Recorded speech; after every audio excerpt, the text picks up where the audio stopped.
Hi, here we will write some overrides to have a better formatted code for our course.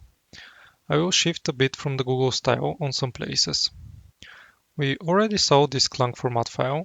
I will start by reducing the column limit. You don't have to do this. I just want the code to fit on the screen when I record for the course.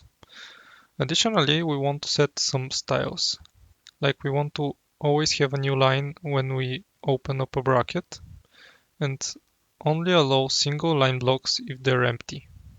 We can allow a single line block for member functions that are inlined. These are usually our getters and setters, and we don't need to waste screen space there. Otherwise, we won't allow single line loops or lambdas. I do this so that there is a little confusion what the code does. We will also always have braces. This is personal preference, but I prefer to have them in the course. Experimental bin packing will try to format some of the code that we're going to write later.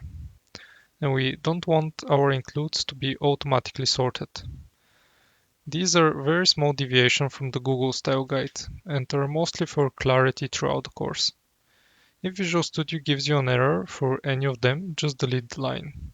You won't break any functionalities if your code is not formatted the same way as mine. See you later.